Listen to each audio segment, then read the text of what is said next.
Thanks for downloading this episode from Teachers Talk Radio. You can find the full schedule and listen back to all our shows at ttradio.org. Enjoy the podcast.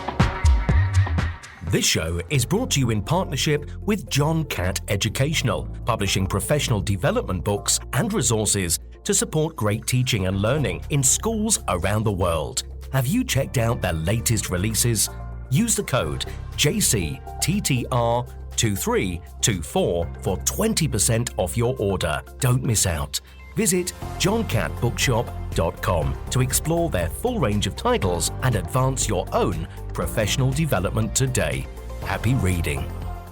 Bet UK is empowering the everyday wins, cheeky grins, big conversations, budding aspirations. Our goal? To make EdTech accessible and teaching exceptional. Join the global education community on the 24th to the 26th of January 2024 as we make education better together. Tick it off your Christmas list today. Get your free ticket before the 13th of December deadline. Visit www.uk.betshow.com/visitor-registration. Good evening and welcome to Teachers Talk Radio. It is Saturday night, it is 8 p.m.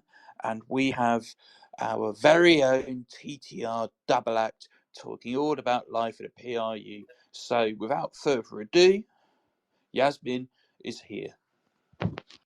Thank you, Tom, and thank you in advance to everyone that's going to listen to the show called Life in a Peru. Oh, has it cut off? Oops. So thank you to everyone in advance that will be attending this show. This is a rescheduled show. I suffer from migraines and unfortunately wasn't able to do my show yesterday. And as a result of that, Bagha and I have slightly changed how we're going to do our show on the Peru topic. Now, what is great about this really is Bagha and I both were formerly mainstream teachers who now work in alternative provision, and between us we actually have a lot of stories and we know a lot of different experiences that people have had and are able to compare the two really well. I just want to start off with saying that I actually think a lot of teachers would really enjoy working in alternative provision. I know that the first thing people usually say when I say that I work with excluded children is, behavior must be really poor. But actually, it's not the experience that I've had. And I think that, my work-life balance has been better. The room and degree I'm able to kind of manage behavior has really improved. I'm given a lot more freedom. It's actually, I feel, has been a lot better for me than mainstream has. Bagha, feel free to jump in at any point, and also welcome to your first show as a co-host with me. Thank you. But I know that you wanted to kind of talk about some scenarios and kind of questions that we're going to put out to anybody who wants to listen, but we'll also answer ourselves. So fire away. I think you had a few questions. No, I think working in alternative provision, people are a bit like, even now when they say, how is that your new school? Is it really that crazy? And actually, I took my sister with me during half term to pick up some stuff from school, and she just loved the building, and she was like, I can't believe this is where you work, because she sort of expected, I don't know if you get that, but like a prison. Yeah. And I was just like, no, it's really nice and bright, it's airy. There's so much thought being put into how the students are able to move around. Obviously, my alternative provision is more of an SEMH school, less of a PRU, and children only with EHCPs are in our school. But my first question is why did you consider working in alternative provision? What made you decide? Honestly, it's a great question. And I think I would say what made me want to work in alternative provision kind of goes back to why I went into teaching in the first place. You know, when I was growing up in Ealing, I grew up around a lot of people that had quite a difficult time in school. And I remember joining Ealing Council, working with them across so many schools. I mean, I was like avoiding teaching. People would constantly tell me, "Oh, you'd make a great teacher," and I'd be like, "Oh no, go away! Like I don't want to be a teacher. That's boring, etc." And ended up working with so many excluded children that I ended up going into teaching because of them. And what is funny to me looking back is I always knew what kind of teacher I wanted to be or what I was interested in. I know what often happens with teachers, you know, having worked with so many, being most of my friends are teachers as well. I know that most people join a school and they're not really sure if they want to do like curriculum or pastoral, and you know they're open-minded, and you know they're kind of willing to see what happens and what roles come up, etc. Like, but with me, I always knew I was a pastoral person. I always knew that I wanted to do something in safeguarding or behavior. Like I just knew that from my first day. And yeah, so what happened to me in mainstream was I was just that teacher in the science faculty that always, like whenever kids were being re-roomed, like misbehaving in other lessons, I was very good friends with everyone in our faculty. And you know, I would, of course there was a school behavior policy in place, and you know people used to use that, but also I knew that if a teacher was really struggling with a pupil, we would just kind of have, they'd either text me or we'd just have our own conversation where, you know, they'd say, "Can I send so and so to you today?" You know, until they've had their restorative and things like that. And I'd say sure. And you know, I gained a reputation as somebody who managed behavior really, really well. And you know, the more I did it, the more my confidence grew and the more my interest in it grew. And yeah, I mean, I wasn't really planning to go to AP as early as I did, but essentially I think this is common for a lot of people in teaching, and I would say probably more so ethnic minorities and more so women as well. But I applied for pastoral roles and I would never be successful in the application process. And I eventually got to a point where I also felt like the feedback I was getting wasn't actually helping me develop. You know, when the kind of feedback you get is, you know, we can't fault you. We can't fault you. And so, like, I didn't really know what I could do different. And yeah, you're about to say something there, Bahja. I was just gonna say, like, there's no actual reason apart from the fact that they already had who they wanted in place. Yeah, I If you get mean, what I mean. there was all sorts. You know, that is one kind of thing I miss about working in mainstream. You know, just to go off topic a bit, one of the things I do miss is working with so many people, because one thing about a large staff body is, you know, conspiracy theories and gossip. Like, you know, there were all kinds of theories that fly around. You know, I remember there were people who'd be like to me, "Yasmin, what if it's because of your past? You know, you've had a tribunal," which, by the way, I never felt was the case. Or, you know, other people would be like, "Oh, it's because you're a union rep. Union reps are never promoted," etc. You know, it just never ended. And anyway, you know, conspiracies aside, I was never successful. And so I started to kind of open my mind to the thought of actually looking elsewhere. And I was always aware of, you know, the program that I'm now part of, called The Difference. I was always kind of aware of it because I used to constantly Google news on exclusions and stuff like that. So long story short, ended up applying to that, and yeah, was successful in a role. And you know what's so crazy to me looking back, I will never forget, in the same week, by the way, that I actually got accepted in an SLT interview and got given a role, I was also rejected from an internal middle leadership interim position. And I remember even, you know, telling the head teacher, like, you know, it makes no sense for me to be rejected from an interim middle leadership pastoral role, but also succeed in like a multiple round SLT interview in my first go kind of thing. And you know, for me it just kind of sealed the deal. I thought, you know what, I'm going to do this, I'm going to go through with it. And essentially that's how I ended up in AP. But how about you, Bahja? Because I know that you were a pretty successful, you know, head of year in a tough school in London. So, you know, what made you switch? I think I got interested in working. Actually, I wanted to work in a proof first over a SEMH school, just because my first visit to a Peru was when my first year being head of year. One of my students had left the Peru to come back to mainstream, and I was having meeting once a week with his Peru mentor.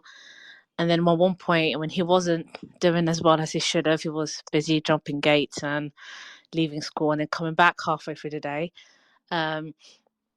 We had a meeting at the Peru, and just looking at it, it was nothing that I thought Peru would look like. And I was like, I'm kind of interested to work with students or in environments like this. Can I just stop you there, Then, Bahja? gone. I just want to ask, what did you think a pru would look like? And honestly, if anyone in the audience wants to jump in, feel free to as well. But I just want to know, because there are so many stereotypes about prus, and I just want to know, what did you expect a pru to look like? Prison. I think that's simple, like a school version of a prison. I shouldn't be laughing. But Do you know, why? like a rundown building, graffiti, holes in a wall, a mess basically. And then also even the metal detector didn't even look like a metal detector. It just, and I just imagine like a big body, like a kind of like security guards kind of people. That's what I expected. For why did you expect that? I'm so curious to know. And like Bahja, you wouldn't be alone. Like honestly, I think most teachers, and as I said earlier, most of my friends are teachers, and I know that when I told people I was going into a pru, people's face dropped. They were like, oh, "What about your medical condition? What about this? What about that?" As if I'd come to harm.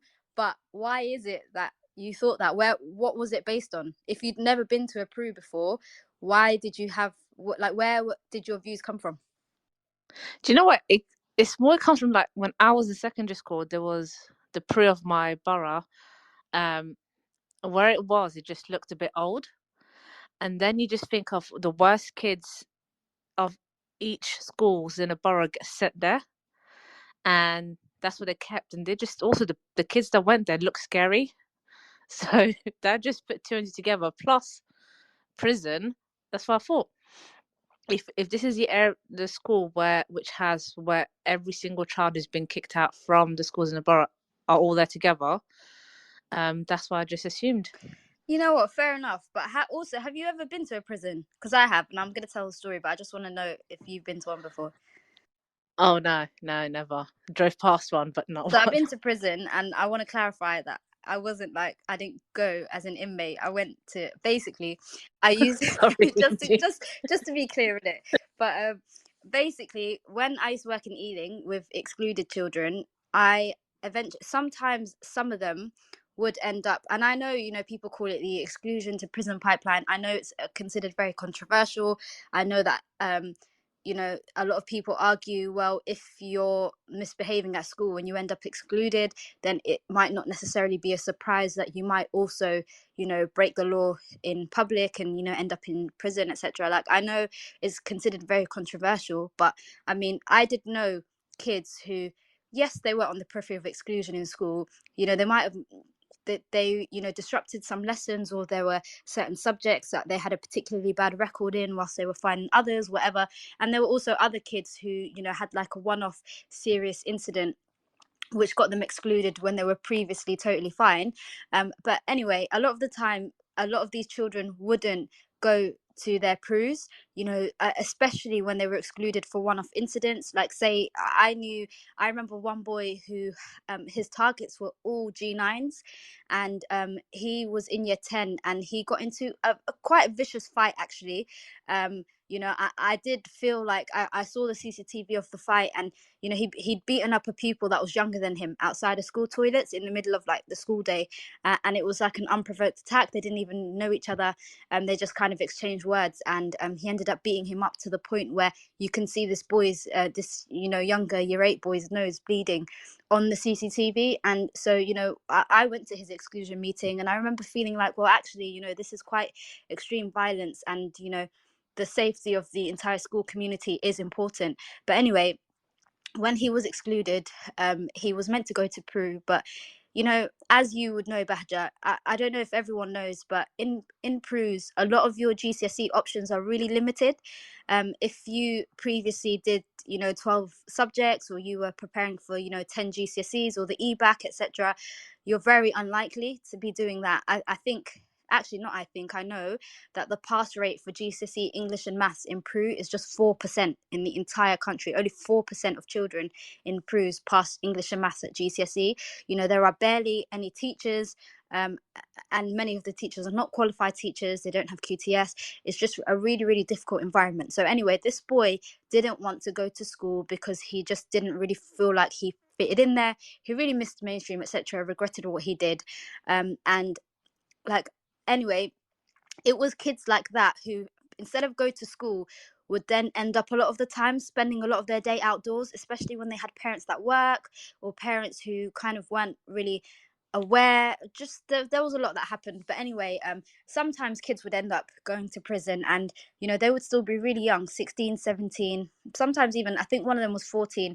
I went to go visit them, so I used to go visit, and honestly, prisons are quite scary place. I mean, I just remember feeling like, even just as a visitor, I felt like it was like a youth detention center. I went to two different ones. I went to one called Woodhill in, it was somewhere like near Milton Keynes, and I went to one that's very well known in London called Feltham, in West London, which basically was full of Somali kids. I think 10% of their prison were Somali boys from West London.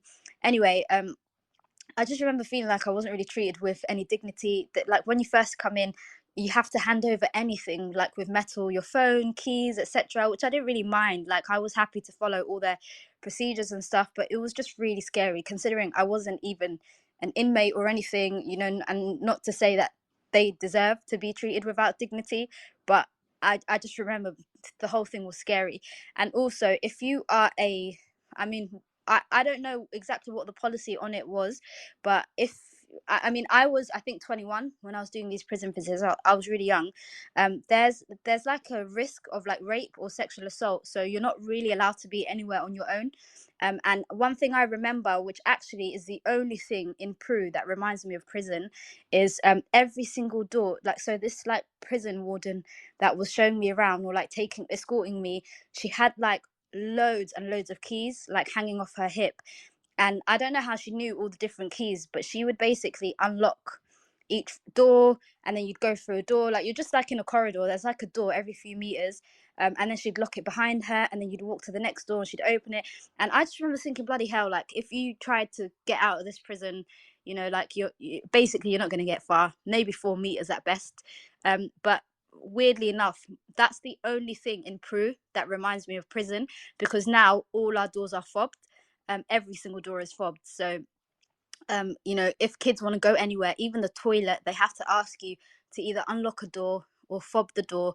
They can't get anywhere, they can't go anywhere without a member of staff. And a lot of the time when we do student voice, the kids say, I feel like I'm in prison, I feel like I'm in prison, I want to be. I mean, whenever a kid asks me to take them, I always take them, but also I feel like sometimes it causes quite poor behavior, the fact that they feel trapped. So if I just give you guys like a quick story, recently, and by recent I literally mean the week before last, I actually had to go to A&E. I had to take a day off school and go to A&E because there was a group of kids that wanted to talk to me. I was taking them on a trampolining trip and they wanted their phones, so we like collect their phones in the morning.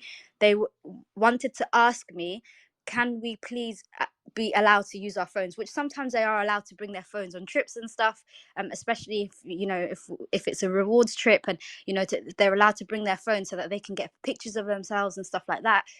Anyway, they wanted to ask me, Yasmin, please, can we get our phones? But recently there'd been poor behavior and there was like a whole staff agreement that phones wouldn't be allowed. So I basically, I fobbed them out of the hall. We were in like the canteen. I took them into the corridor, closed the door behind me, and I basically spoke to them. There was a group of 4 of them. And I said, guys, behavior has deteriorated at school. I'm not going to let anyone bring their phones on this trip. You're going trampolining, look on the bright side. You don't need phones. You can talk to each other and you can talk to me, etc. And I kind of ushered them back in. So I was like, back into the hall, back into the canteen. And I said, get in quickly so I could shut the door, because I know as soon as some of the kids on the inside see that one of the doors is open, they're going to run for it. And there was this one girl that took really long because she was like pleading for me to give her her phone, and I wasn't going to. And I was saying, quick, get back in. I need to shut the door. I need to shut the door. But she took so long that a boy ended up and he was like new. He ended up running, like sprinting across this hall and like kicking the door with his full force. And I had like my back to the door and my arm was like outstretched and I was trying to shut it whilst talking to her. So like I was facing away from the door and my hand behind me, so I didn't hear him. I didn't see him run up to the door. But anyway, long story short, like everyone that was there heard my wrist like crack, and yeah, it was so swollen. I mean, I still went trampolining, but I had to go A&E, and I ended up having like a scaphoid bone injury, and I've got like a splint, and I have to go back next week for like another x-ray. But that is what I would say is the only thing in Peru that reminds me of prison, to answer your question, Bahja. That's interesting. Do you know, like, the slight difference between my school at SEMH is that the children, so in the classes, there's a fob, like in your Peru, there's a fob for each corridor. There's a fob for each classroom. However, if they're in a class, they can leave the class from the inside. So you can open the door from the inside, they can go to the toilet, or they can take some time inside the corridor. So that's the only slight difference. But how has your mindset of Peru's changed since working there? Or did you always see them in a more positive way than other people? You know, I feel like I definitely always saw them in a more positive way, because I went into Peru's before I even became a mainstream teacher. So I always knew that, you know, kids in Peru's, like, I always felt like they were children that were really misunderstood. I always knew that about them. They were a group of kids that I always really cared about. And even in mainstream, I feel like I was really drawn to the kind of kids that would have to go to things like isolation and, you know, internal exclusion rooms and stuff like that. So I feel like I always kind of understood them. But even still, when I joined the Peru, even despite the knowledge that I had, I realized that I still had so many maybe stereotypes, prejudices about excluded children, even whilst knowing so much about excluded children, if that makes sense. Which is why I never like really feel any type of way when, you know, teachers kind of have these views about children. Like I get it, if that makes sense, because even whilst having worked with them, I still was quite surprised by some of the things that I saw. My experience genuinely has been that excluded children in Peru's know essentially that they're predominantly out of chances in mainstream school. And I find that it actually makes them a lot nicer and a lot more cooperative, because a lot of them come to the Peru and they look back and they regret what they did. You know, I have a lot of kids who look back at how they treated teachers in the past, or, you know, mistakes they'd made in mainstream, or just behaviors that they, you know, knew that they shouldn't have done. And, you know, when they join the Peru, a lot of the time I feel like they're children who have really, really low self-confidence and self-esteem. You know, they want to feel a sense of belonging, they want you to care about them and to like them, and they actually just want a new chance, like a renewed chance to just get things right. And, you know, my experience with the kids has genuinely been really good. Like, I genuinely have had more difficult classes in mainstream. You know, I know that in mainstream I was often relied on in the science faculty to have, I always, every class I taught was like an extremely difficult class. I remember once, just for a double lesson, it wasn't even, I was teaching a double lesson and I needed to be covered for the first 30 minutes, and one of my colleagues in science just covered me because there was no like cover teacher in the school that was available. And I remember afterwards she spoke about it for the rest of the week. She kept saying, Yasmin, your class, you know, they were horrible, like I wouldn't want to be the permanent teacher of that class. And like, I just always had classes that were really, really challenging, and I always felt like I had to put in so much work to curb behavior. And, you know, there were so many things that really get, you know, kind of dragged on Twitter, like slant, for example, that I felt like I had to use, because then, you know, that was how I was able to curb behavior from the door. Like, I had to get them at the door, otherwise, you know, it would be a really difficult uphill battle. And like, all of my classes were like that. But it was just really like, I've just lost my trail of thought. What was your question again, Bahja? You've answered it actually. It was about, did your mindset of Peru change? So yeah, what I was going to say was, those classes I taught in mainstream, I would say actually many of them were far harder. The challenges are very different out of the two. So like, for example, I don't now have any kids who are like, oh, miss, I want to be a doctor, or, you know, miss, I want to go to Oxford, miss, I want to do this, I want to do that. I don't really have that. So there's like a whole chunk of, you know, a typical type of child that I taught in mainstream in every class that I no longer have at all. But you know, these children, although their aspirations are different, I've actually found that a lot of the behavior is far better. And I would actually say a lot of the teachers who just kind of feel eroded, in mainstream at the moment would probably really, really, really like alternative provision. I tell all my teacher friends that I think it's something that people should all try. And I kind of think that, it'd be really nice if more teacher training courses actually offered the opportunity to go to an AP for some part of your training, or to, how like teachers as well used to be able to go on sabbaticals and stuff. I think it'd be really nice for a teacher to be able to do like a 1 year or a 1 term contract in AP. I think a lot of teachers would really like it. But yeah, a very long-winded way of answering your question, Bahja. This show is brought to you in partnership with John Catt Educational, publishing professional development books and resources to support great teaching and learning in schools around the world. Have you checked out their latest releases? Use the code JCTTR2324 for 20% off your order. Don't miss out. Visit johncattbookshop.com to explore their full range of titles and advance your own professional development today. Happy reading. Bet UK is empowering the everyday wins, cheeky grins, big conversations, budding aspirations. Our goal? To make EdTech accessible and teaching exceptional. Join the global education community on the 24th to the 26th of January 2024 as we make education better together. Ticket off your Christmas list today. Get your free ticket before the 13th of December deadline. Visit www.uk.betshow.com/visitor-registration. No, but also to jump on the background of having difficult classes, it just reminded me of one day I think I left for an interview actually, and my head of science had to cover my year 11 class. Now, this is last academic year.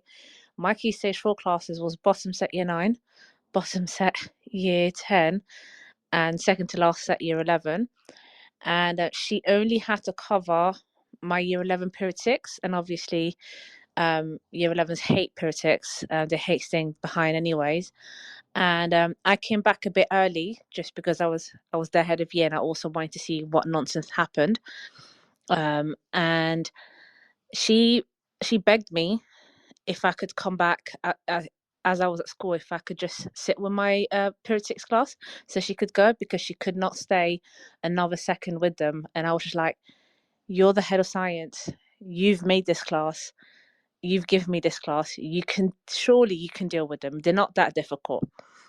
But it goes to show that I feel sometimes with behavior, there's certain ways of seeing children in a different way. And I think you and I both seen the holistic side of dealing with children rather than just focusing on, yep, that's a badly behaved child. The questions were, why are they behaving that way? What is it that I can do to ensure that they can behave in a better way and eventually start learning? Now, what is like there's one story that you actually shared on your Instagram that really made me laugh, and we spoke about it earlier, about a child in a Christmas tree. Do you want to tell us about that? I don't know if I should even say this, but you know what? Since you've asked, I'll tell it anyway. So, we had a Christmas tree put up the other day. I can't lie. I feel like behavior this year is significantly worse, and I feel like every teacher I've spoken to has said this compared to a year ago. I don't know. There's something about behavior right now that I feel like is more challenging than it was last year. Anyway, we had a Christmas tree up, and the other day, so my crew is really good in that we send a lot of our pupils back to mainstream. They do really well. I would credit the head teacher and all the staff, but I know some people say rehabilitate and all of these kind of words, but essentially the children are able to kind of correct poor behaviors that they demonstrated beforehand. They're able to show consistently, that they're able to focus and work in all of their lessons across all subjects. Like, there's no pupil in our school that we recommend for what's called the Fair Access Panel, which happens every month, where all the head teachers meet and discuss both the children that will be excluded from mainstream as well as the children from our school that we hope to send back. We don't put anyone forward for what the Fair Access Panel, so we just call it FAP. We don't put anyone forward for FAP unless they've genuinely shown that even if there's one area where they're not or have any kind of questionable behaviors, we don't recommend them for FAP. So like, you have to be really good to go to FAP. There was this boy that was going to be going back to FAP. He went to FAP and successfully got accepted into mainstream. He knew it was his last day the other day, and he just decided, like, I could hear him kind of shouting in the corridor. So I just thought, I have a really good relationship with him. I thought, it's his last day. Maybe he's got, last day nerves, or first day nerves rather. I don't know. I just thought I'd go out. I was actually teaching a lesson. I just thought, let me just quickly step outside and offer for him to come in and, kind of join our class. Anyway, long story short, next thing I remember, he'd gone for this Christmas tree and decided to try use it as a weapon to try hit a member of staff because he knew that he was leaving. And this, Christmas tree and all the baubles and everything was just strewn across the floor, like just scattered across the whole corridor. And I just remember thinking, like, what happens now? This is this child's last day. Tomorrow they're going back to mainstream. Was it a mistake? Is it the right decision? How does that member of staff feel? What was their motivation? Didn't get to ask anything or kind of find anything out. It was just really, really bizarre. And the one thing I will say about Prue is, I have come across behavior incidents that I've never seen anywhere else, like genuinely have never seen anywhere else. And it's in many ways just kind of unforgettable, really. No, I just want to say the reason why I found it funny, which is obviously it's a serious incident, but at the same time is the fact that for every single thing in a alternative provincial school, there's a massive risk assessment. And even at my school, we've put up the Christmas tree, and even we were surprised that this Christmas tree lasted a week, because we were just like, it's very brave of us to put a Christmas tree with one starlight. This is terrible. Because That's terrible. That is honestly terrible. The Christmas tree should last.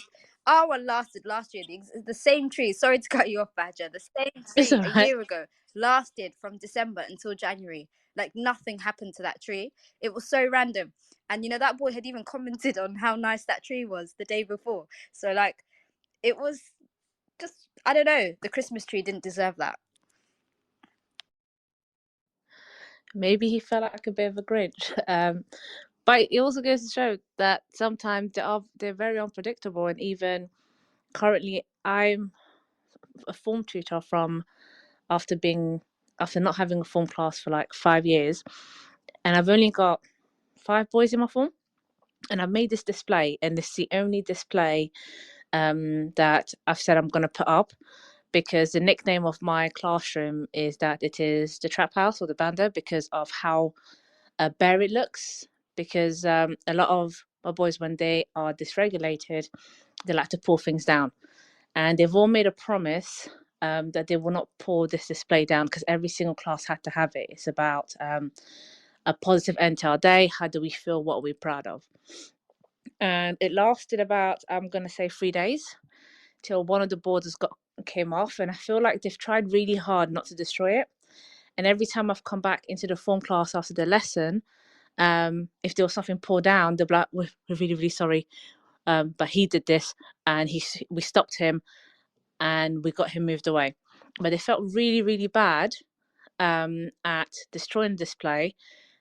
But it's still there. It's still standing. But we've still sorry, got... Badger, but is feeling bad good enough? Because you know what? I'll be a bit of a devil's advocate here. If a child can have the conscience to feel bad about what they did, like that immediately after doing it, then does that mean they always knew it was wrong? See, that's where I feel like there's a difference. Now, the kids at my school, all of them have got an HCP, and there are moments, and it's every day we have to balance out were they dysregulated or were they just being naughty. And for all of them, you can tell whether they're dysregulated or being naughty. There was one boy, he started to peel something off, but he peeled it off and then walked away from it. It was him, because I told him off.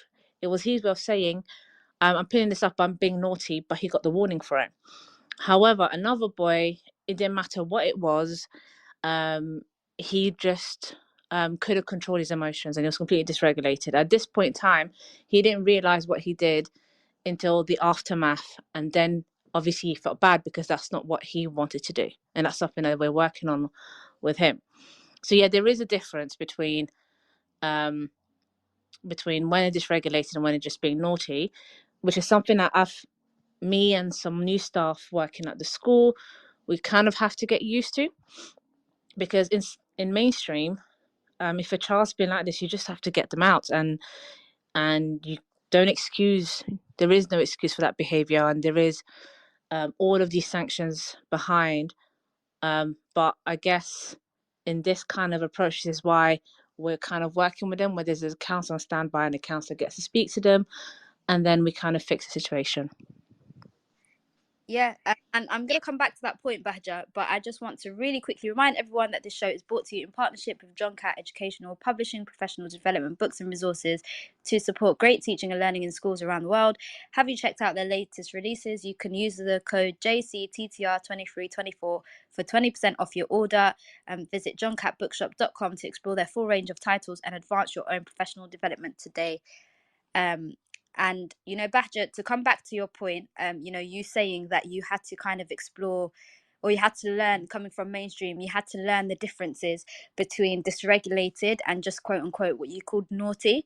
Like personally, I try to avoid the word naughty, though I know exactly what you're saying. See, the thing is, when I was in mainstream, Bahja, I never used to send. I had my own like internal policy in my head. Yeah, I never used to send kids out of my classroom. I used to always think I need to find a solution that will not involve you being sent out of the room, because I saw that as exclusion. So like I always see exclusion as being on like a continuum, where the first like form of exclusion is being sent out of your class when everyone else stays in. However, there were some like non-negotiables for me. For example, if a pupil say swore at, hit, threatened, which by the way thankfully were like really really really rare incidents, but say a pupil did something else to another pupil, then that for me was a non-negotiable. Like, you cannot, I would never allow a student to be in the same room as any other student that they've harmed, if that makes sense. But for everything else, especially when it came to like being off task, or taking really long to start, or talking out of turn, those things, I used to always think I need to find a solution for this that does not involve you being sent out. Because I understand, I'm just going to really quickly jump to, I don't like when things are called just or zero tolerance versus restorative. I feel like teachers are way more dynamic than that. I feel like there's no one who's really just either or, if that makes sense. Like, I feel like it's a scale, like a sliding scale. But one thing about the zero tolerance and the restorative argument that I've always found confusing is, I know a lot of people say restoratives are bad, or they're not good enough because kids just repeat the same behavior. But actually, in my experience, when I was in mainstream, I was a union rep, and I've worked in zero tolerance schools before, and I felt like it was the same thing. Like, if children, teachers would constantly make the effort to log detentions or sanction behaviors that weren't accepted, but then the child would just go to the detention and not learn anything, and they'd come back and do it again, and it would just have knock-on effects for that teacher's well-being, that teacher's confidence, that teacher, they derail their lessons. There's so much that would happen to that teacher.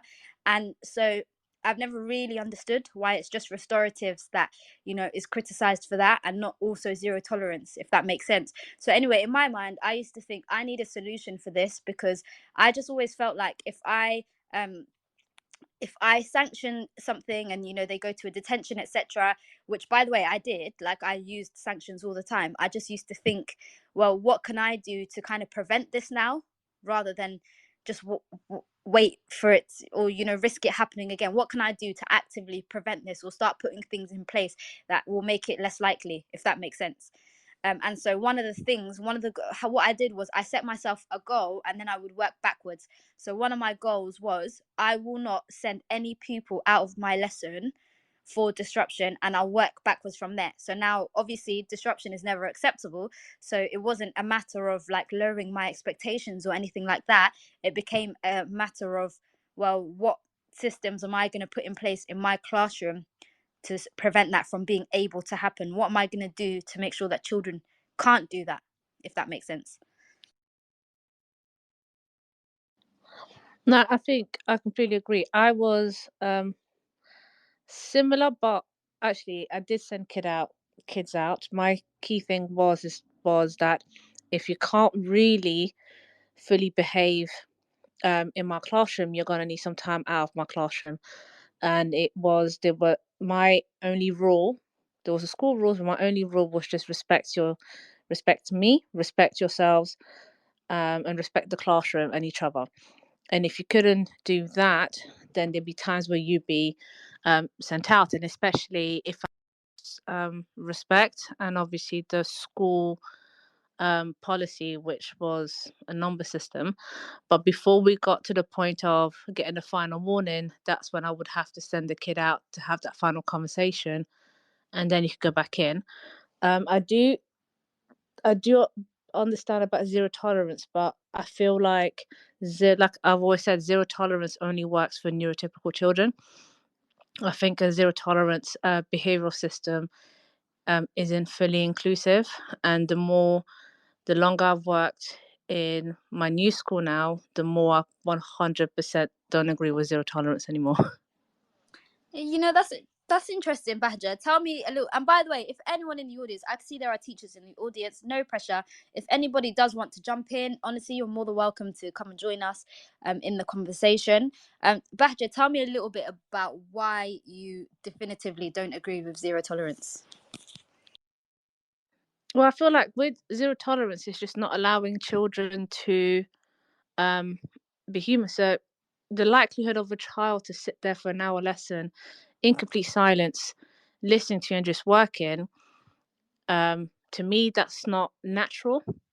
And there'll be times where they might talk slightly, or if the main thing is respect, and if I'm speaking, I would like you not to speak. And let's say I would tell them off, or I would say, can you please not speak? And they apologize and they don't do it again. That is completely fine. But in some schools, straight away, that might be a detention, or straight away, that would be another form of sanctioning, instead of just owning, term that it's wrong, they're apologizing, then we could just move on.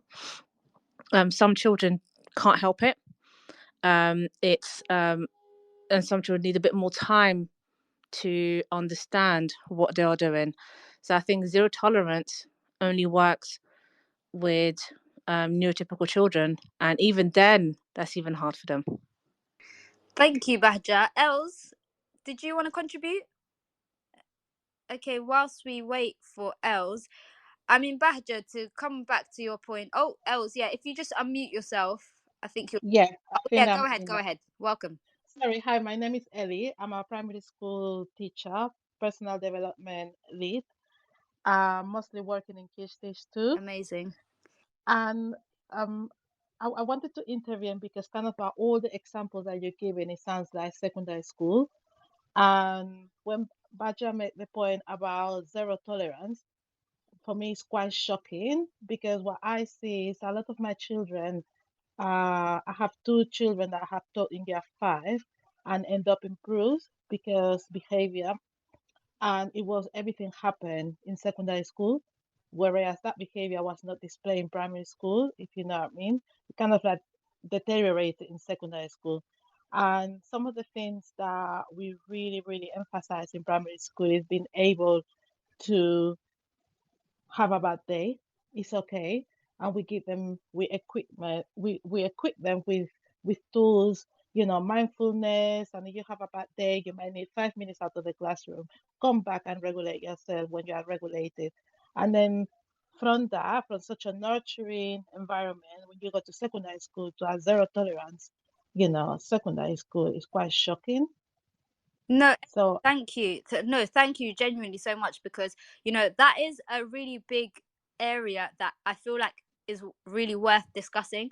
It just a few weeks ago, I actually saw statistics on Twitter, and it was about the difference between suspensions in primary school and in secondary school for like the same children, and from what I saw, suspensions in like year 6 were really low, and then there was a massive jump when children started year 7 in secondary schools. And I feel like what you've said there, is something that has a lot of validity, and there's a lot of questions that need to be asked as to why is it that children who previously didn't have a poor behavior record in primary school go on to have that in secondary school. So, I completely agree with you. I think it's really shocking, and I do think as well, like you, that zero tolerance plays a big hand in that.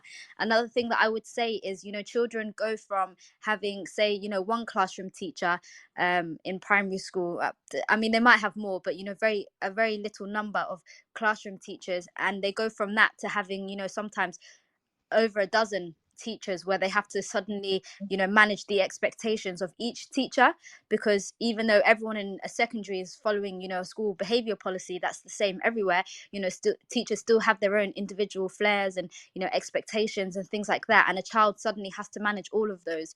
And I think there's genuinely a lot of validity to what you're saying. thank you. Did you want to say any more? Yeah, I wanted to say as well, when you were talking about suspensions and have the restorative conversations, that's what we do, because a lot of children, they are punished and they don't even understand what happened.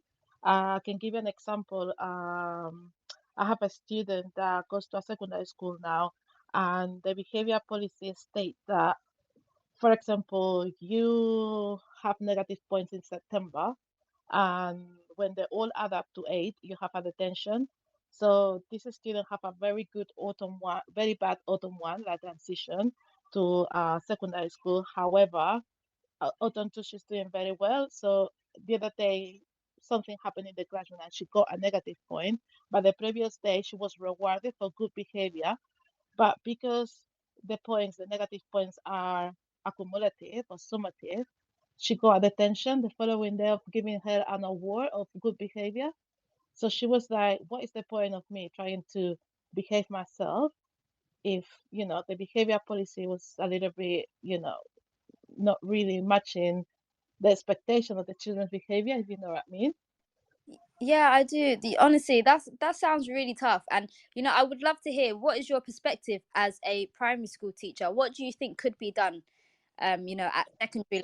So we work really, really hard in my school to develop, it's part of the metacognition development of the children, and take responsibility of what they do or what they want to achieve.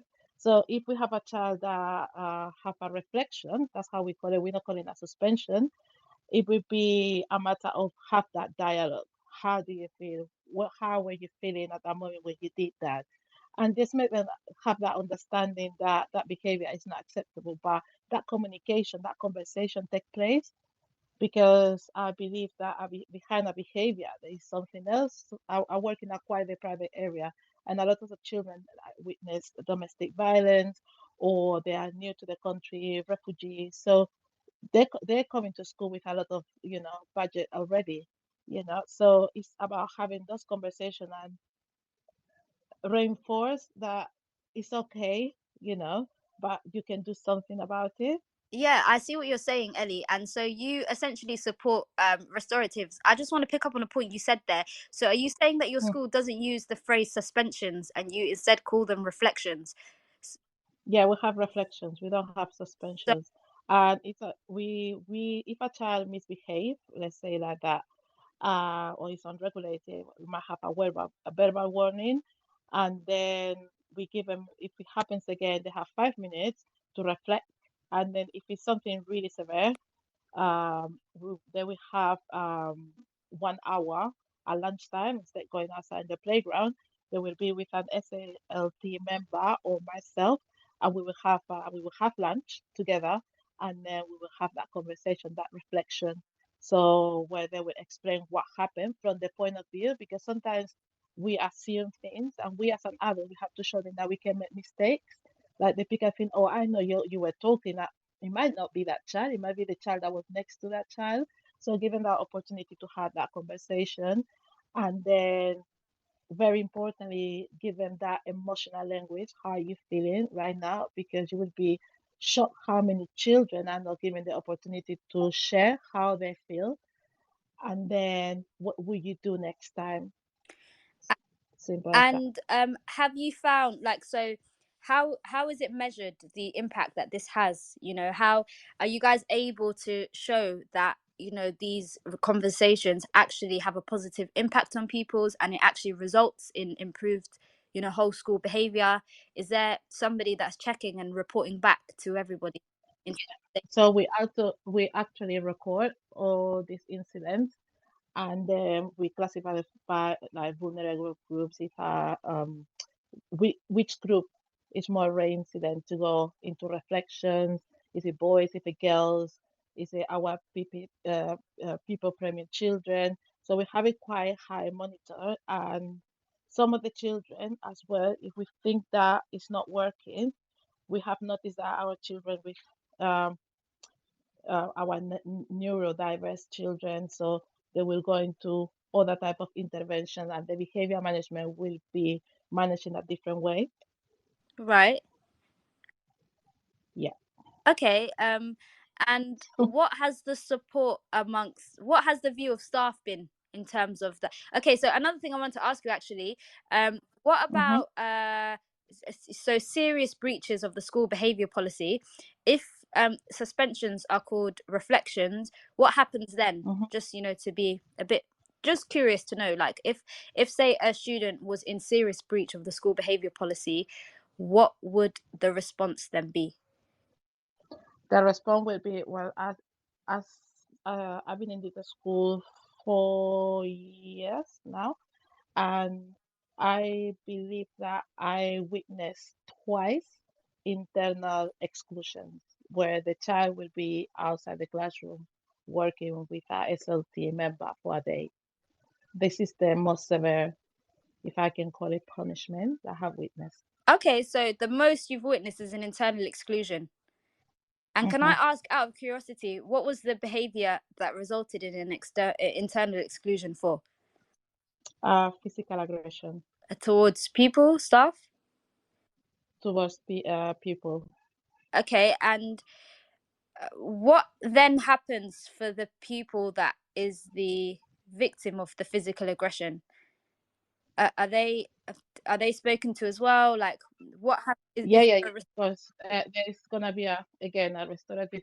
What happened was both of them are friends, and they were messing around. And one thing, it was not kind of an intentional aggression, but because it ended up into a physical aggression, and one of the children, being hurt, we have to use, internal exclusion.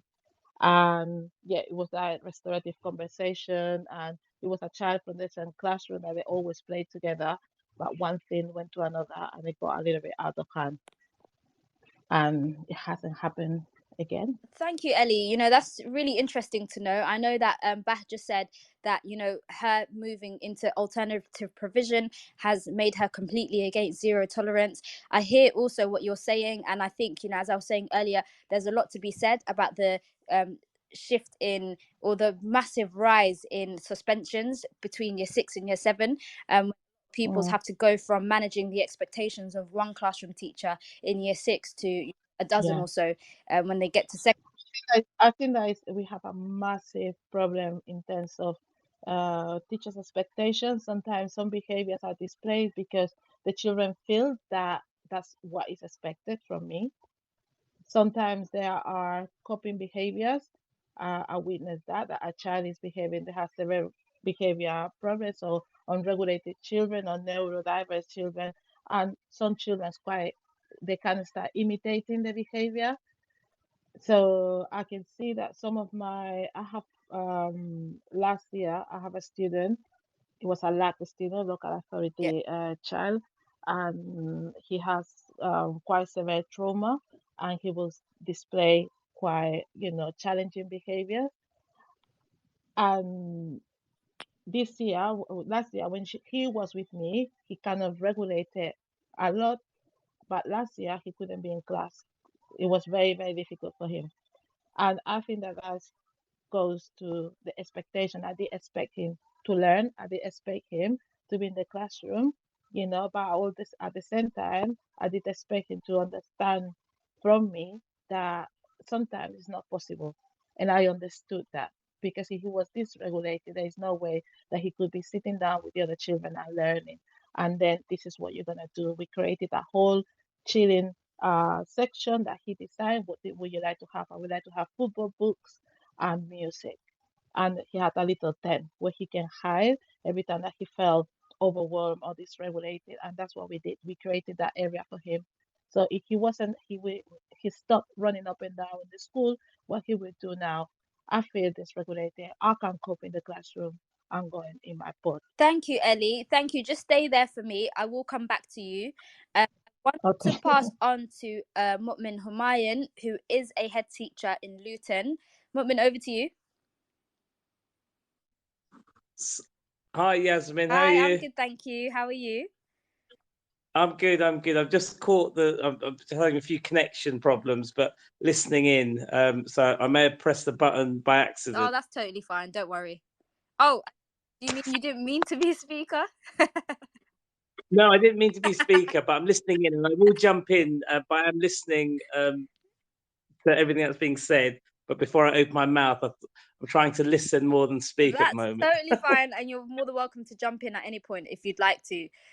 So Ellie, I can see that there is a response, not to you necessarily, but these discussions that we're having about restoratives, from Muhsin Ismail, who has essentially replied just one word. He said chaos.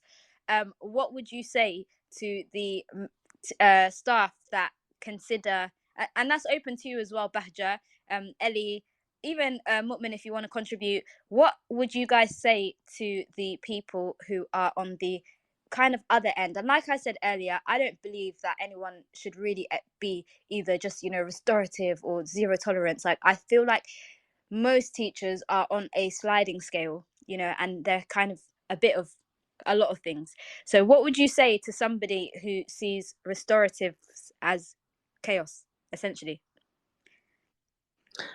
I think it's a bit calling restorative chaos is expecting children to just be grown adults with the fully formed emotional intelligence, with no trauma behind or anything like that. Because even as adults, we struggle with. I mean, put me in a hour training as a teacher, and I'm struggling, and I don't want to be in there.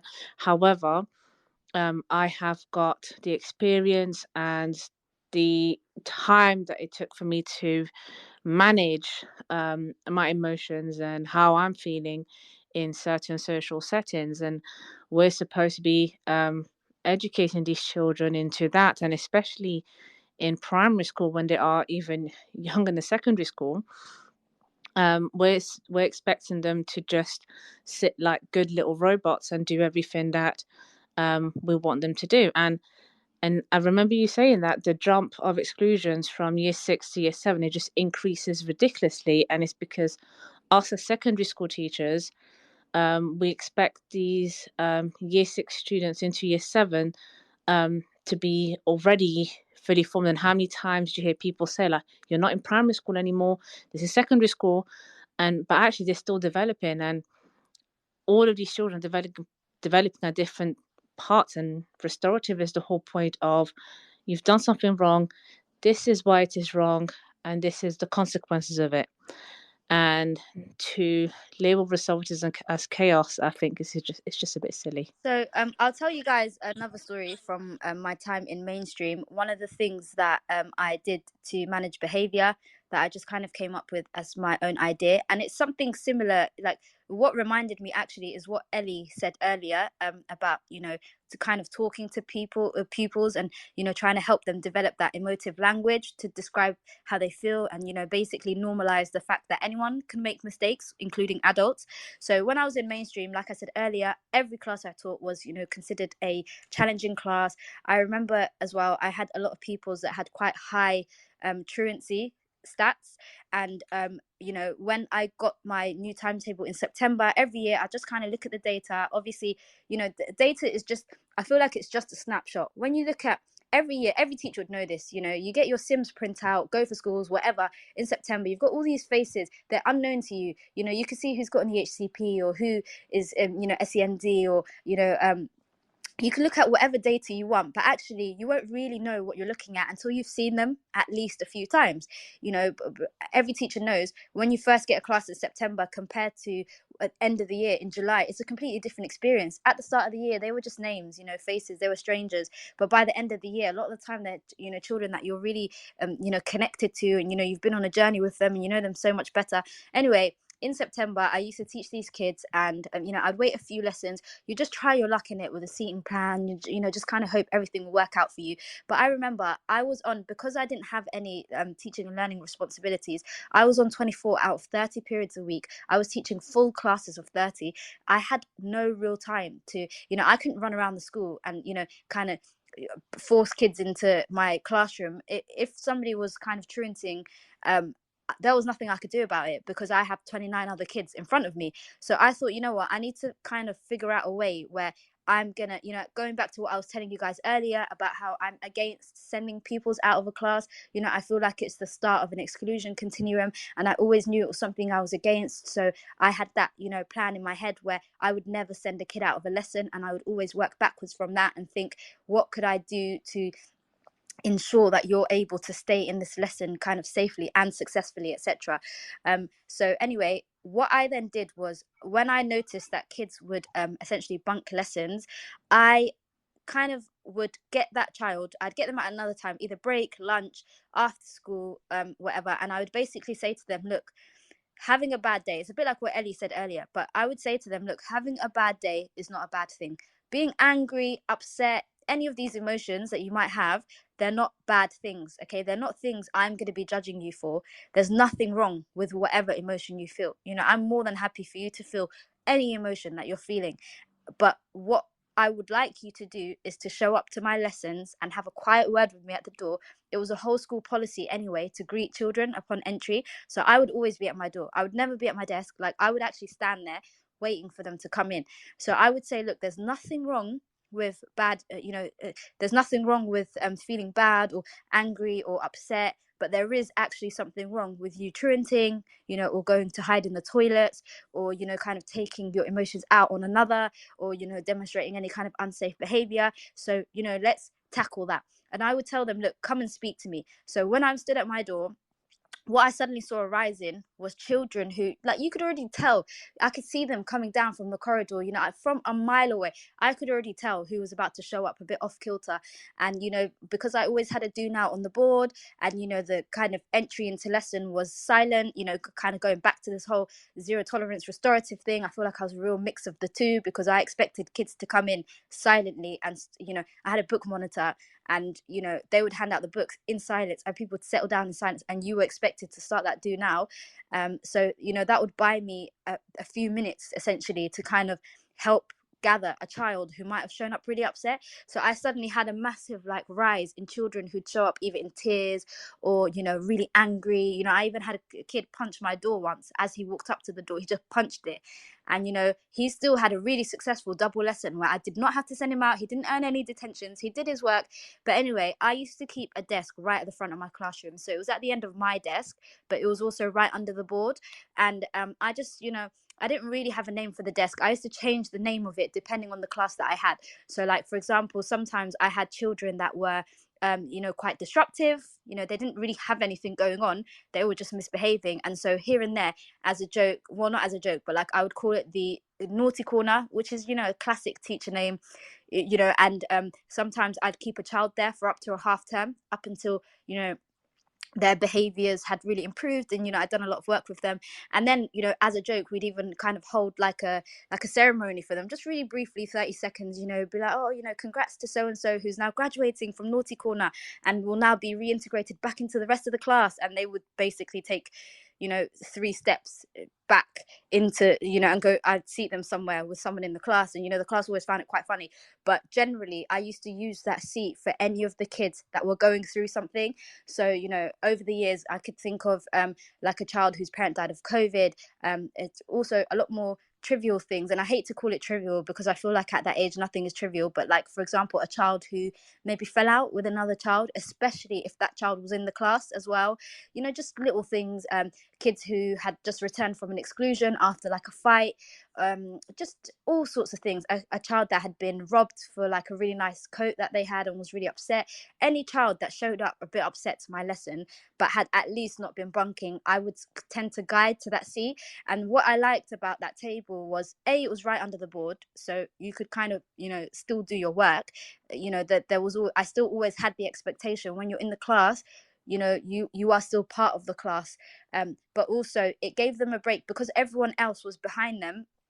They were sat with their back to the rest of the class, which meant that no one could really see their face, especially if they were quite emotional, like visibly emotional and upset and crying, like. And also they were right next to me, so if they needed to speak to me, they were able to. And if I wanted to go and check on them, I could do so quite easily without anyone else in the class overhearing. And I found that a lot of the time children would show up upset, anything could have happened, but they will come sit at that desk and they will just kind of get on with their work, and they'd really appreciate it. And what I particularly loved about it was the rest of the class always knew if somebody was sat there, then it meant that something was probably wrong. And they were kind of getting a little bit of extra help. And I also loved that everyone in my class knew that they also had the option to sit there if they ever needed to, if that makes sense. Like, I never used to really keep the same child there all the time.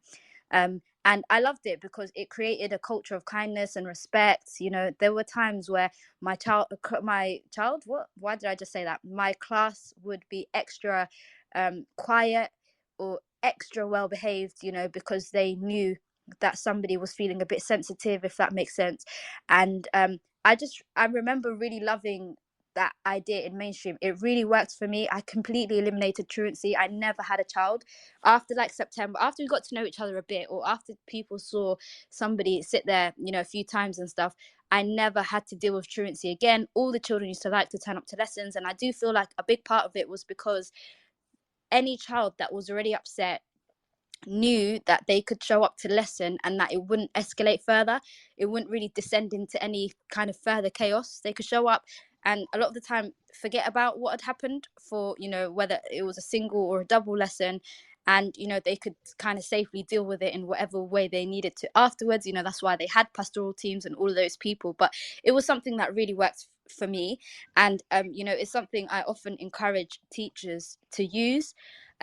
Just find the and I know it's really hard when you're teaching like a really full class, but that's why I always say, if you kind of know what your end goals are or what your non-negotiables are, I feel like it makes it easier to work backwards.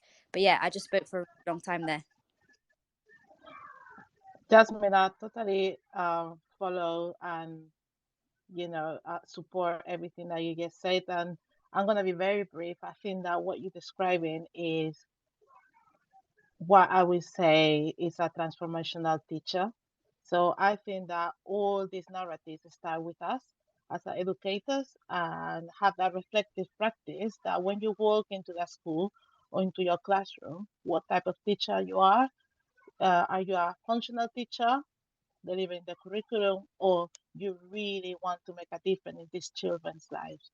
And that follows the question that you posed before about the teachers that I feel a little bit no will describe restorative as a chaos. And I would say they have to be patient and they have to be confident in their skills to deliver these conversations. And I can guarantee you 100% that it does make a difference when you know, spend that time with the children and have those conversations and acknowledge them because the worst that can happen is a child that feels that doesn't belong or feels rejected. Typical, narrative of my teacher doesn't like me. So what's the point? And you don't want any other children to reach to that point because then it will display that behavior, disengagement in the classroom, lessons, and ultimately it will have an effect in attainment. Honestly, Ellie, thank you so much. And I love that you've described it as, being a transformational teacher. I totally agree with you that, teachers need to be reflective and think about all these things. I also want to remind everybody that this show is brought to you in partnership with John Catt Educational, publishing professional development books and resources to support great teaching and learning in schools around the world. Have you checked out the latest releases? Use code JCTTR2324 for 20% off your order. Visit johncattbookshop.com to explore the full range of titles and advance your own professional development today. Over to you, Bahja. No, I was just saying that you've taken a nicer approach to children truanting. My approach was if you truanted when you were late to my lesson, I used to make them feel like it was a personal attack. With a sort of restorative point was, I don't care what kind of mood you are in. I don't care what's happened beforehand. I just need you to be in my lesson and get on with the work so that we don't get into further trouble. Or if they've done something silly and got themselves into isolation, I will take it as, oh, you wanted to avoid science and I need you to be in my science class. And I think I want to hear a bit more from the perspective of a principal, Mutmin, to hear about the restorative versus the zero tolerance approach. What do you think, A very Yasmin? controversial question, but you know what? Go ahead. I've got Mr. Diamond, my VP, who's also listening in. He's actually leads on behaviour, so it'll be interesting to know what he thinks. The first question I'm going to ask is, what is the evidence for restorative approaches having the impact we want them to have? Because I've probably flitted from both camps, and leading a large secondary school, nearly 1,500 students. I think I look at what's the best fit, what's going to work for my school community, what's going to be most effective for my staff, my students, the families we serve. And there's a level of pragmatism to what we do, as well as what might work somewhere else may not necessarily be the best thing that works in any single given school. So I think a lot of these discussions are context dependent. I'd say right now the restorative approach in a really large setting, I think about the amount of time that might take, and I'm not in any way saying that individual differences don't matter, that students are all kind of individuals with their own kind of individuality. But I think in a large setting, schools really work well with clear structure, clear boundaries, and I'm not overly convinced. I think there is a time and a place for a restorative approach, but leading a large secondary school is the restorative approach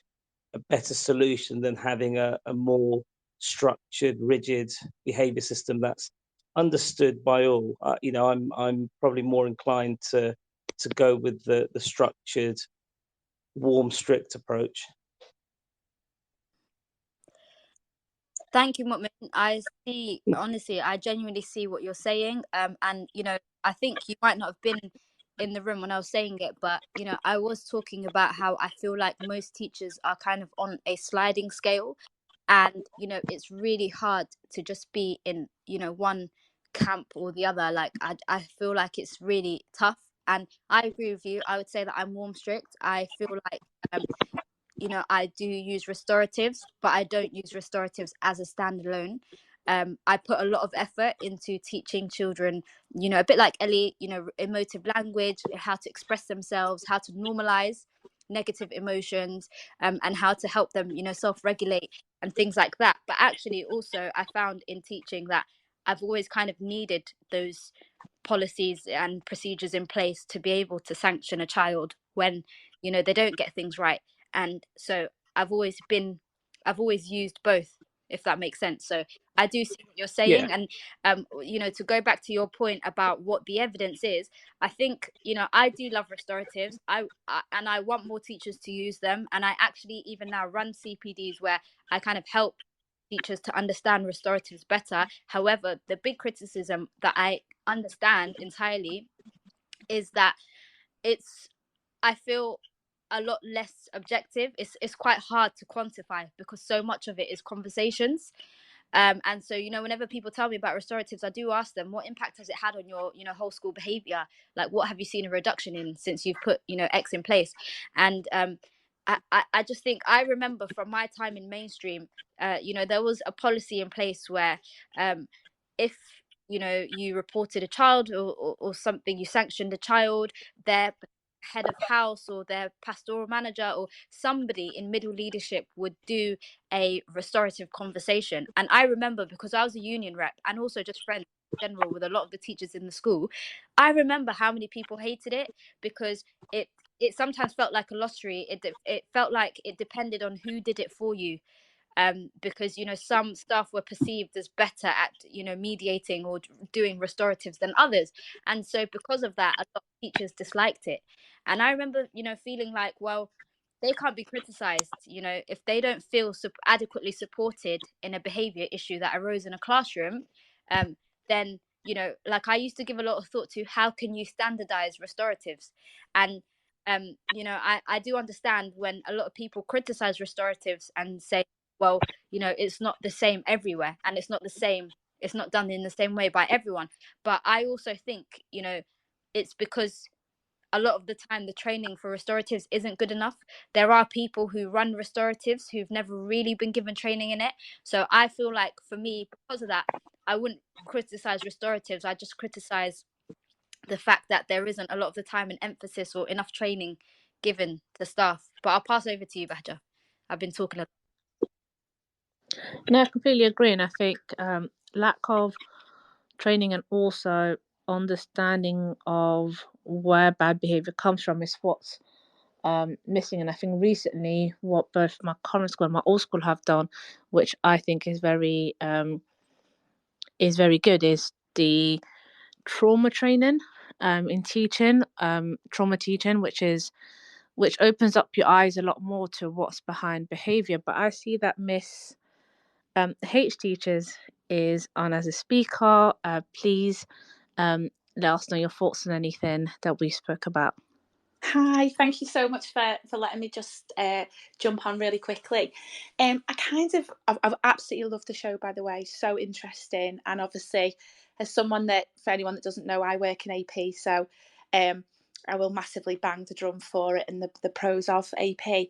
But I think it's been a really interesting conversation, and I just kind of wanted to jump on really about two things. One was kind of restorative, and then a little bit about trauma. So for me, I think, like you said yourselves, our restorative practices are although there needs to be a standardisation, they are bespoke to the child and to the situation, the context of what's happened.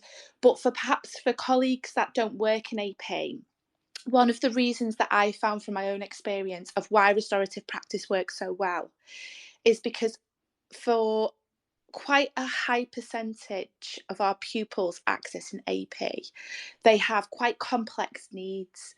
Now, whether that is a learning need or whether that is a need around SEMH, attachment and trauma, and what restorative practice allows our young people to do is to be guided through reflection.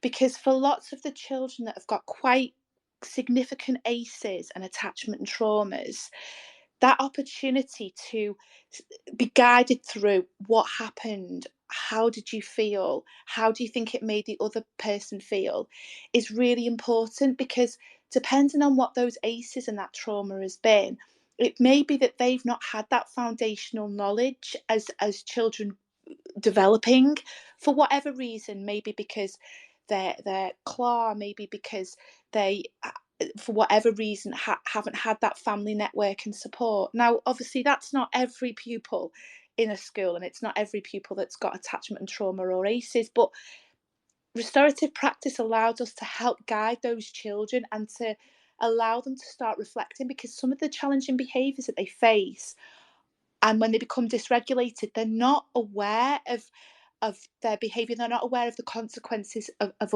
and the impact on others. So restorative practice allows us to guide them and start that process of reflection. So although, as you know, the colleague said before about what's the evidence, I think data wise I couldn't give you that, but I can certainly say from my own experience that I have watched children develop those skills over time if it's consistently done, and so I think it's really valuable.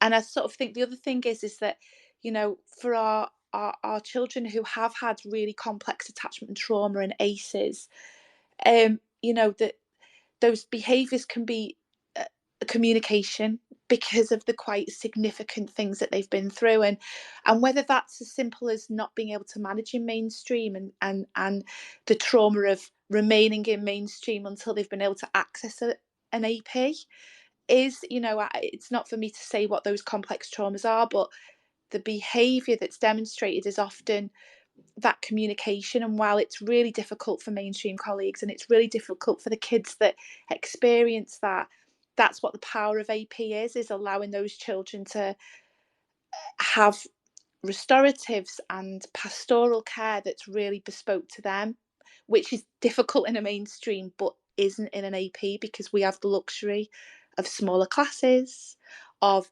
additional staff. So restoratives might not work in a large scale mainstream, but in my experience they definitely do in AP. Sorry to go on a rant. Oh no, that wasn't a rant at all. Thank you so much, Ms. H. And it is a nice reminder, because I'm in AP at the moment, so is Bagha. It's nice to hear, and I completely see what you're saying, and I agree. I think in AP I have felt like the much smaller class sizes makes a huge difference. And I think as well what you just said there about how it might not work in mainstream all the time compared to AP is kind of similar to, I don't want to speak for you, Mr. Humayun. I also, by the way, just a quick side note, I alternate between calling him Mu'min and Mr. Humayun, because he actually taught me when I was at school. Mr. Humayun was my teacher, so can't help it, keep defaulting to that. But I think that's what he was touching on as a head teacher. I think he said he has a school with about 1,500 pupils, and you have to think about what's best for everyone in that environment. And I think that's a really, really fair comment to make. But thank you also, Miss H, because it's honestly touching to hear that. And ACEs and trauma, it's a really big topic. I think it's something, and I know people in teaching say that they reinvent the wheel and things like that, and the same phrases come up again and again in different ways. But just hearing that, I know so many more people now are talking about ACEs and trauma, and I love that. I personally think it's really, really needed, and it's something always worth remembering. So thank you for your contribution. And Bagha, I'll pass over to you again. And I think I would just want to clarify, ACEs are adverse childhood experiences, and these are basically potential traumatic events that occur in childhood that affect the cognitive development of young people. And I think I also do feel like the restorative approach technically should work in mainstream, because the whole idea of mainstream is we're supposed to be all inclusive. We are supposed to be catering to all students, whether they have an SEN need, EAL need, or any kind of needs.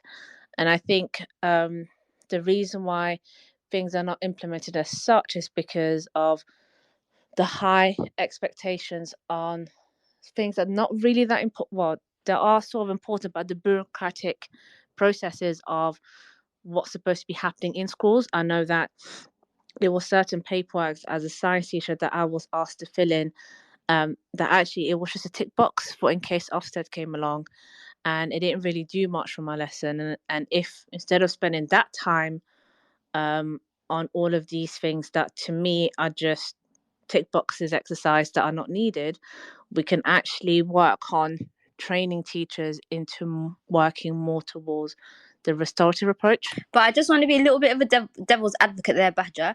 I know you said that restoratives can work in mainstream, or they should technically work. What would you say to, the people that argue, well, when you've got over 1,000 pupils, and you've got to always take into consideration the safety of everyone in the school environment, what would you say to the people that, or to the staff that feel like restoratives don't offer the same kind of order and clarity that, say, and I don't want to call it zero tolerance, because that is not, it's not either just restorative or zero tolerance, but to other approaches that aren't restorative. So I think you were telling us about the story on how you tackled children truanting your class, because you decided that you were gonna put it upon yourself to make them feel welcome in your class, or have some kind of reason to come into class and to not truant, and it wasn't that they were going to get told off even more, even if they had a bad day. Other members of staff might make there is a consequence if you don't do specific something that you're supposed to do in class. What I'm going to do actually is I'm going to pause, and I'm just going to go back to Ellie, because she has a hand up. Do you want to speak, Kels? I think maybe could. Oh, go. Hi, sorry. I couldn't find the mic. I couldn't unmute myself. Yes, I just wanna um clarify a little bit. I think that restorative approach is not a reactive approach. It's not something that you must do just, as a reaction of a dysregulated child or bad behavior in the classroom. I think that has to be woven with the whole culture of the school. If you were talking about trauma informed training to all the staff. If everybody had the same approach as some of the strategies that you use in your classroom, that would be part of that restorative approach. So all the children are welcome, everybody is included. And at the end of the day, as teachers, we have a duty of care for every child. So we can't wait to use these approaches only when something negative happens in the classroom or in the school. I think that is on a daily basis. That should be woven with every subject within the curriculum, within the behavior policy. So when we're talking about zero tolerance, I feel that that removes accountability from the teachers, because we have a zero tolerance policy. This is what happens to you. Whereas restorative leave it open and more inclusive in terms of that, where you make a mistake, I can make a mistake. They have that conversation. Some children will not need to follow up like a long conversation. Other children will take more pastoral care. But I think that is an approach that it has to be reflected in the whole context and the whole culture of the school. And as you say as well, needs training, and the teachers needs to feel equipped and enabled to deliver it. Thank you. Ellie, Yeah, go on. Badger.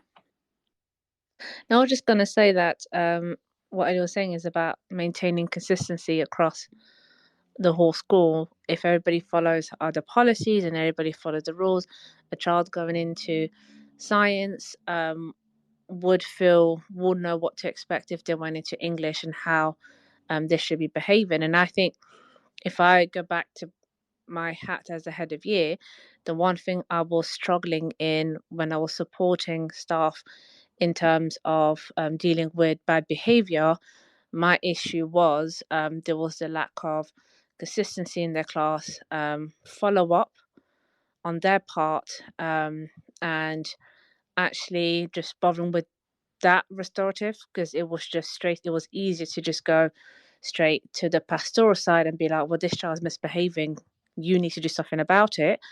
When it came down to, have you called home, have you actually changed the seat plan, do the little parts that they could have done in order to own behavior in there.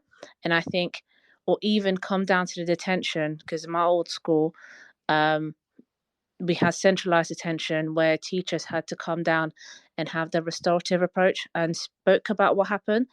And I would say the very few teachers who would do that were usually the PGC students or the ECTs. Teachers who had been at the school a bit longer would hand out the detention but wouldn't come back and do the restorative discussion in detention, and therefore that child will go back to their lesson because they've completed their punishment and the same thing would happen.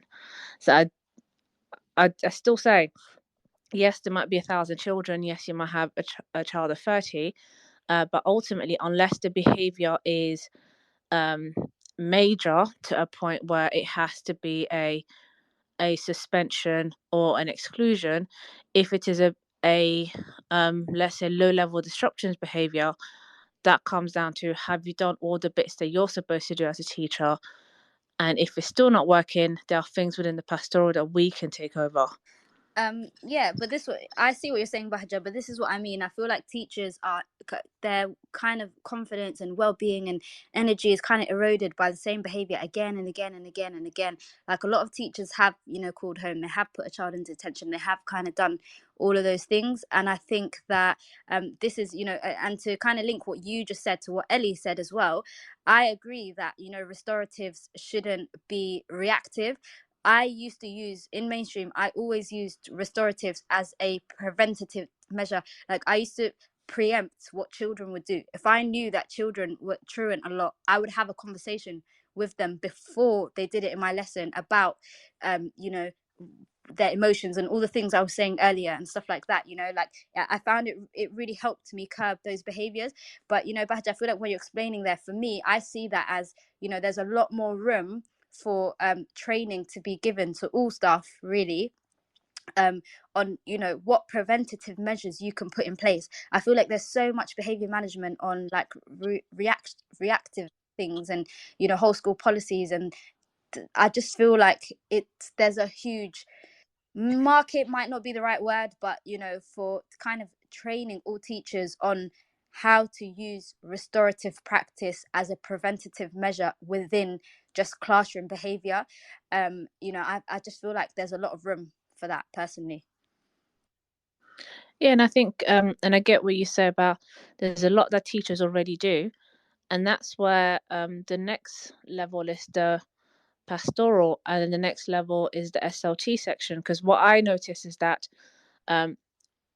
there's no perfect school, but where certain places work is that the teachers have done everything, the middle leaders have now had to deal with it, and then it's been passed on. Where things have been followed through, the behavior improves, but there's always a gap somewhere. There is nothing happening within the middle leadership section, whether it's the head of department or the head of year, and the behavior just gets worse, or there's nothing happening above that, where it's kind of like the kids have gone through this different scales and then have to come back down, and there's no actual real consequences happening. So I think it's where everybody's supposed to be working cohesively, and I think just the system at the minute is not systeming. I see what you're saying there. And since it's hit 9:30, I think this is probably a really good place to stop this conversation. I know there's so much to be said. I would really, really love to do part two. I don't know if you guys can hear that, but there's currently about 2 police helicopters flying over my house. I live in East London, and there's clearly something going on outside. But it was really, really nice to have all the people that contributed. Thank you to Ellie, and to Miss H, and to you, Bahja, and to Mu'min, and a quick shout out to Mr. Diamond. It would have been nice to hear your thoughts on behavior in your school too, but it will be really nice to do a part 2. I think there's so much to be said about behavior, and our next show will be in January on the second Friday on the 12th, and it will be lovely to have you all return. And thank you so much to everyone that's tuned in on a Saturday night, and to everyone that's contributed, and I hope you all enjoy the rest of your half term. Have a good evening. Bye, everyone. Thank you so much. Thank you, Ellie. Bye-bye. You've been listening to Teachers Talk Radio. Tune in live and listen back at ttradio.org. We look forward to hearing from you next time on Teachers Talk Radio.